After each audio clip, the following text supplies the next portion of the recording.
나는 그 마을 이름이 그렇게 아름다울 줄은 몰랐다. 청호리, 맑은 호수의 마을. 이름만 들으면 도시의 먼지와 피로를 씻어낼 듯한 청명함이 느껴졌다. 그래서였을까?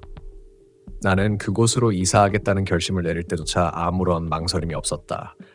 서울에서 15년 넘게 살아왔다. 좁은 고시원, 반복되는 출퇴근, 그리고 늘 같은 얼굴들. 모든 게 숨이 막혔다. 그때 인터넷 부동산에서 우연히 본 그 글. 청호리, 단독주택 임대, 월세 20만 원, 조용한 시골 마을. 사진 속 집은 오래됐지만 깨끗해 보였다. 햇살이 잘 드는 마당, 낡은 우물, 그리고 옆으로 흐르는 개천. 무엇보다 마음에 들었던 건 사람의 흔적이 많지 않다는 점이었다. 이사는 순조로웠다. 짐이라곤 중고 냉장고 하나, 작은 TV, 그리고 낡은 책상뿐이었다. 집주인 아주머니는 서울에서 온 나를 보고도 아무 말이 없었다. 그저 손가락으로 저 멀리 마을 회관 쪽을 가리키며 이렇게 말했다. 밤에는 불 켜놓지 마요. 그 말이 무슨 뜻인지 그때는 이해하지 못했다. 그저 시골 사람들의 미신쯤으로 생각했다. 그날 밤 나는 오랜만에 깊은 잠에 빠졌다. 그런데 새벽 2시쯤이었을까? 누군가 천천히 내 대문을 두드리는 소리가 들렸다. 쿵쿵 2번, 그리고 잠시 침묵. 바람인가 싶었지만 다시 한번 쿵. 나는 이불 속에서 귀를 막았다. 다음날 아침 대문 앞에는 낡은 나뭇가지 하나가 놓여 있었다. 그게 뭔지 몰라 그냥 치워버렸다. 며칠이 지나도 마을 사람들은 말을 걸지 않았다. 장 보러 나가면 슈퍼주인 아저씨는 계산만 하고 눈도 마주치지 않았다. 아이들도 없었다. 유일하게 말을 걸어온 건 마을길 끝 작은 논 근처에서 만난 노인이었다. 그는 내 손목을 보며 이렇게 말했다. 도시 사람 냄새가 아직 안 빠졌네. 그거 며칠만 더 있으면 사라질 거야. 나는 웃었다. 하지만 그의 얼굴은 웃지 않았다. 눈빛이 마치 그 냄새가 사라지는 게 좋은 일만은 아닐 것처럼 보였다. 밤이 되면 바람이 방향을 바꿨다.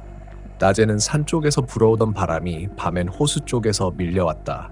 그 바람 속에는 이상하게도 목소리 같은 잔향이 섞여 있었다.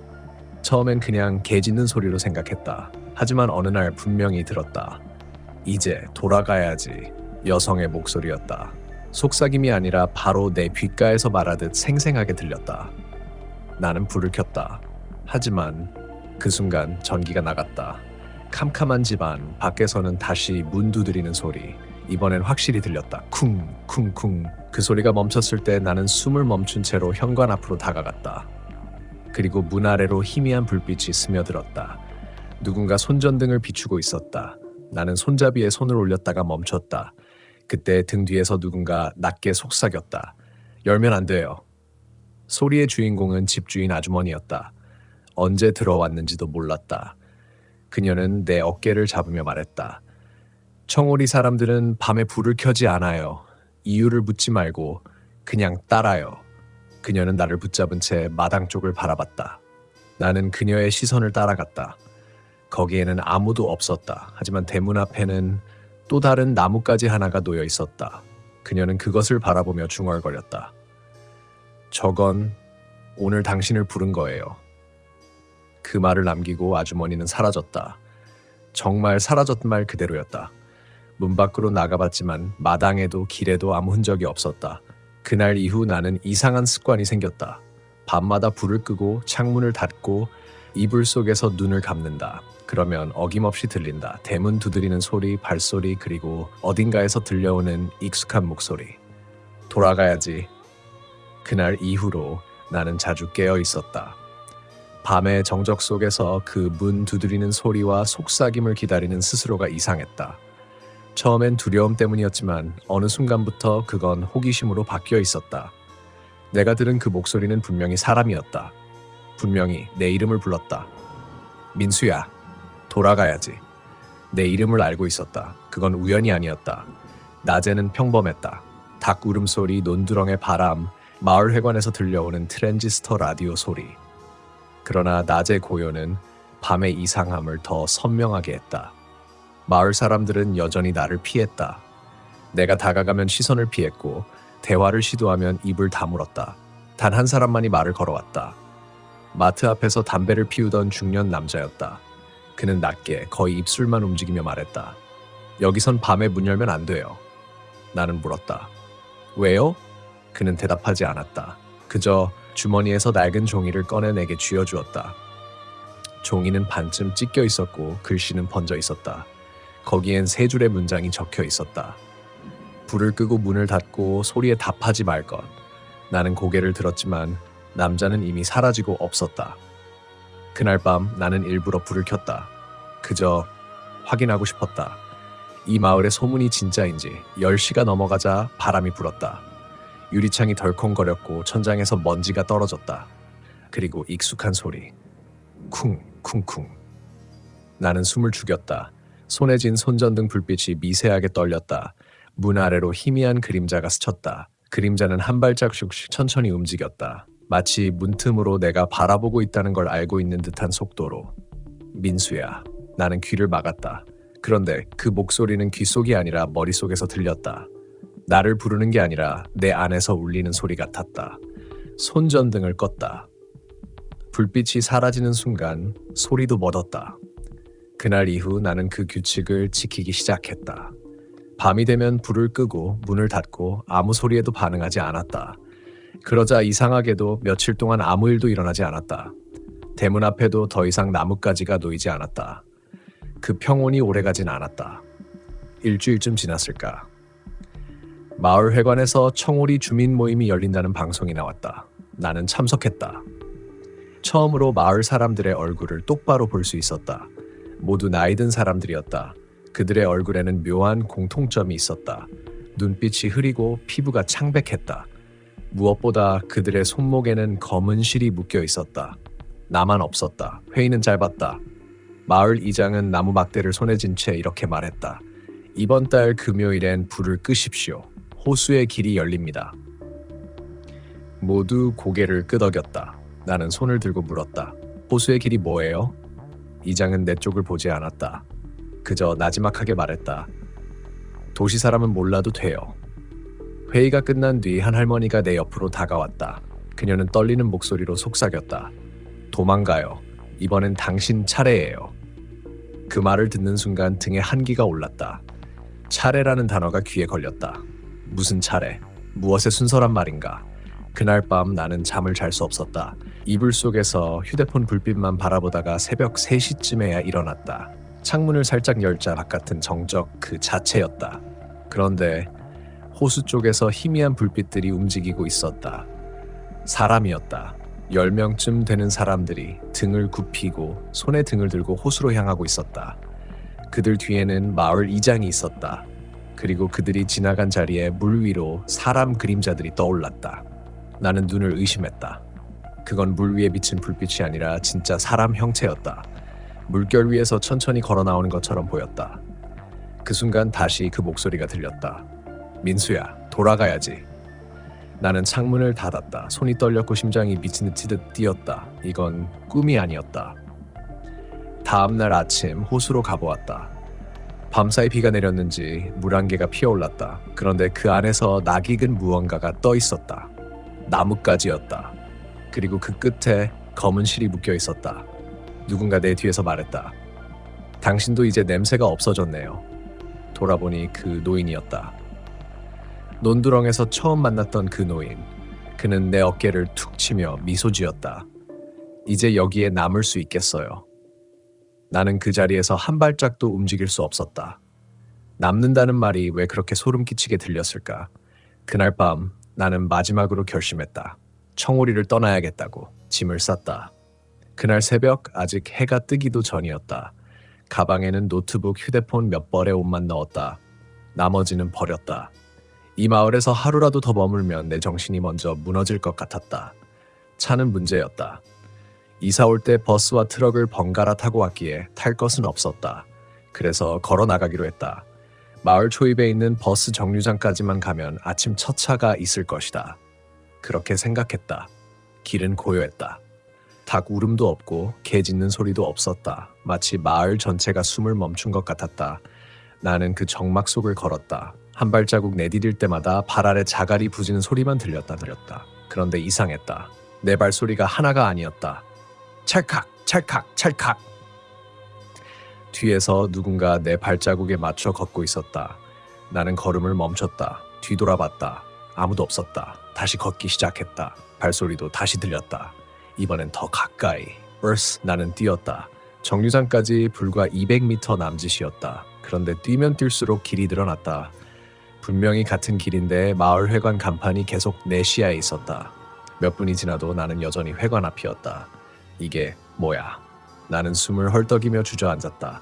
그때 어디선가 바람이 불어왔다. 바람 속에 섞여 있던 건 냄새였다. 젖은 흙, 썩은 물, 그리고 피 냄새. 나는 본능적으로 고개를 돌렸다. 길과 논두렁 사이로 검은 실이 수십 개 늘어져 있었다. 그 실 끝마다 나뭇가지가 매달려 있었다. 그건 마치 누군가의 표식 같았다. 어떤 경고이자 초대. 나는 몸서리를 쳤다. 그리고 그때 한 줄의 속삭임이 내 귓가를 스쳤다. 민수야, 호수로 가야 해. 나는 그 소리에 반사적으로 일어섰다. 귀를 막았지만 소리는 사라지지 않았다. 귓속이 아니라 머릿속 안쪽에서 울리고 있었다. 나는 두통을 견디며 절규했다. 그만해! 나한테서 꺼져! 그러자 정적, 그리고 누군가 내 어깨를 잡았다. 순간 나는 본능적으로 팔을 휘둘렀다. 낯선 손이 흩어지고 그 자리에 집주인 아주머니가 서 있었다. 그녀는 숨이 가빴다. 왜 나가요? 여기서 나가면 더 위험해요. 도대체 여긴 뭐예요? 내가 후리쳤다. 그녀는 한참을 침묵하다가 낮은 목소리로 말했다. 청오리는요, 떠나려는 사람들을 붙잡아요. 붙잡아요. 여긴 돌아오지 못한 사람들이 모여있는 마을이에요. 그녀의 눈동자가 떨렸다. 우리 다 돌아가지 못한 사람들이에요. 나는 믿을 수 없었다. 그녀의 말은 광기처럼 들렸다. 하지만 그 순간 내 휴대폰이 울렸다. 화면에는 나의 이름이 떴다.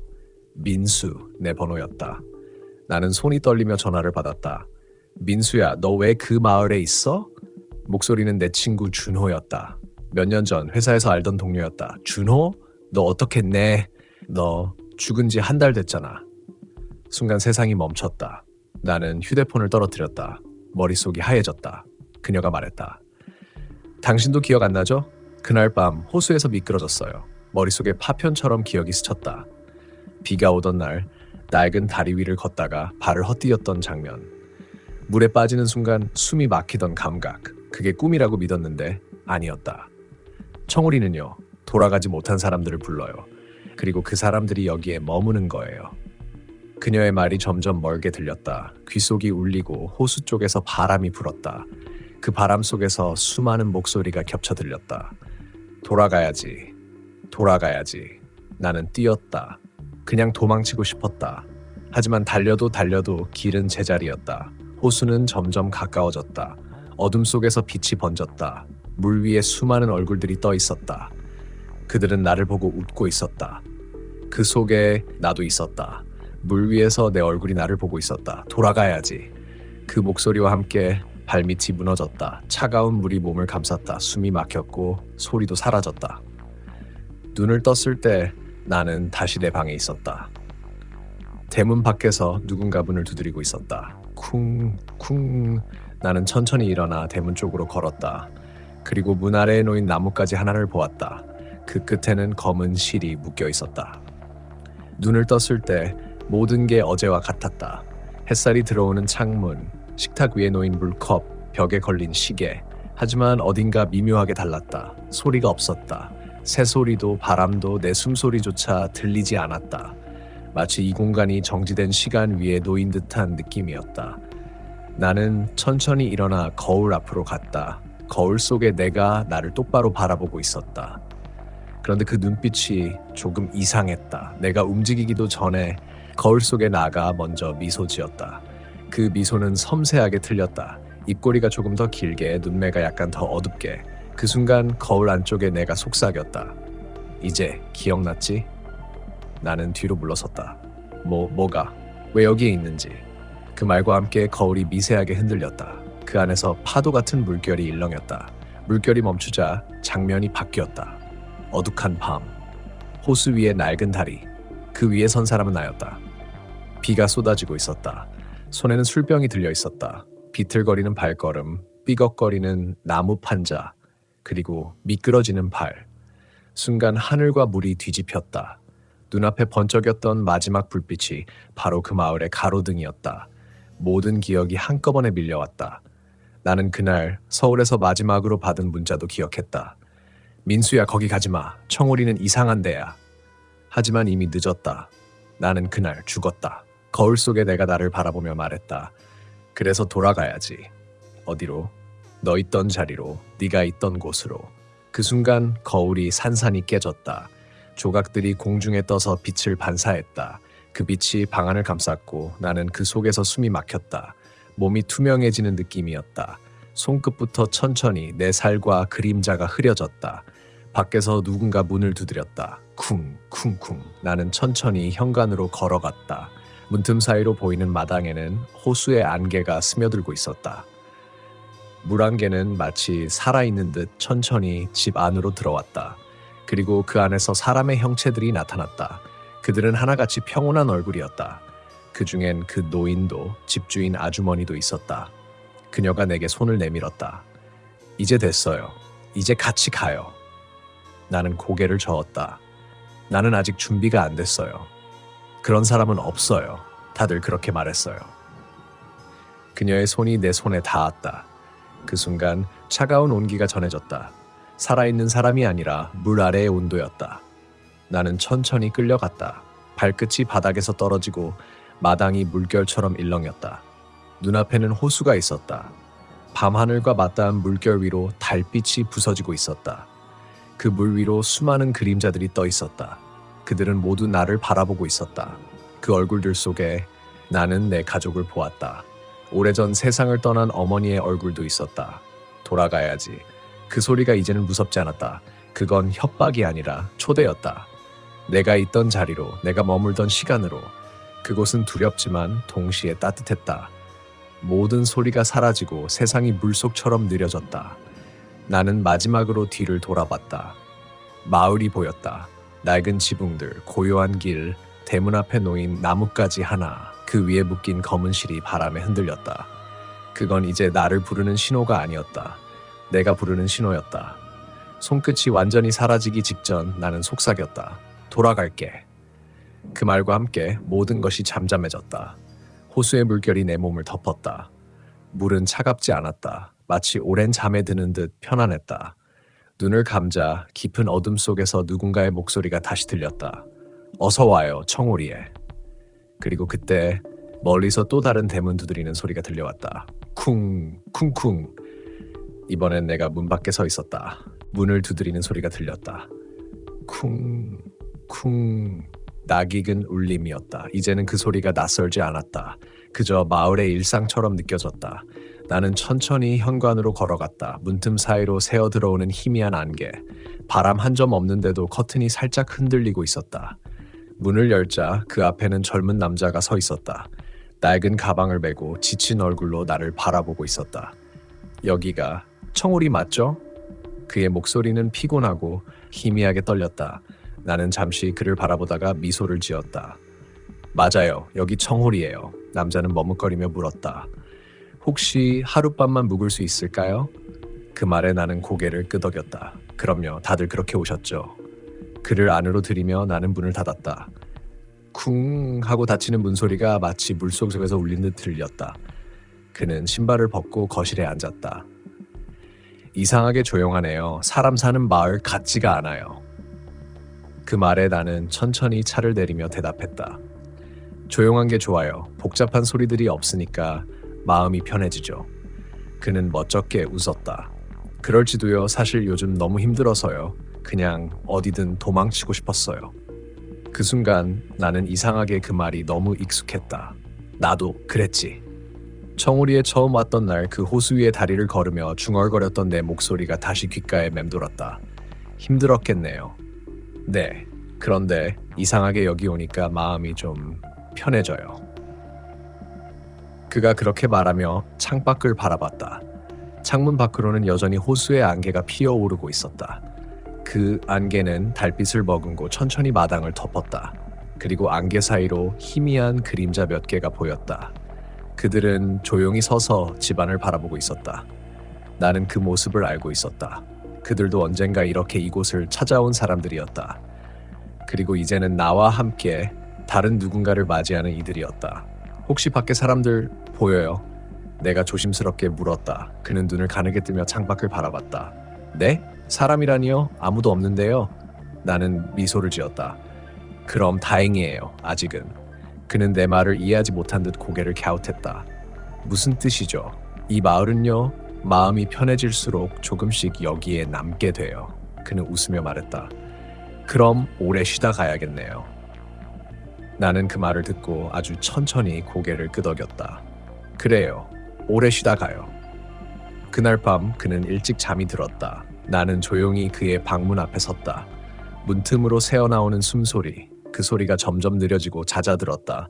방 안의 공기가 차갑게 가라앉았다. 나는 창문을 열었다. 안개가 방 안으로 스며들었다. 그리고 그 속에서 희미하게 손이 뻗어나왔다. 그 손은 좀 조심스럽게 그의 어깨를 감쌌다. 그는 그 손길에 놀라지도 않았다. 그저 조용히 숨을 내쉬었다. 그 순간 나는 알았다. 이제 또 한 사람이 청오리의 일부가 된다는 걸. 다음 날 아침 그는 사라졌다. 대신 식탁 위에는 찻잔 하나와 그의 가방이 놓여 있었다. 그리고 그 옆에는 낯선 편지 한 장이 있어. 이상하게 여긴 정말 편하네요. 어쩌면 나도 여기에 남고 싶은지도 몰라요. 나는 편지를 접어 서랍에 넣었다. 그 안에는 이미 여러 장의 같은 편지들이 차곡차곡 쌓여 있었다. 그리고 나는 조용히 창문을 닫았다. 밖에서는 여전히 호수의 물안개가 피어오르고 있었다. 그 안에서 그가 서 있었다. 어제까지의 그 모습 그대로. 그가 나를 바라보며 미소 지었다. 나는 그에게 손을 흔들었다. 그도 똑같이 손을 흔들었다. 그때 멀리서 또 들려왔다. 쿵쿵. 새로운 문 두드리는 소리. 나는 천천히 현관으로 걸어갔다. 그때마다 느끼는 묘한 기시감, 그리고 묘한 따뜻함. 나는 문고리를 잡으며 중얼거렸다. 어서 와요, 청오리에. 문이 열렸다. 그리고 다시 안개가 들어왔다.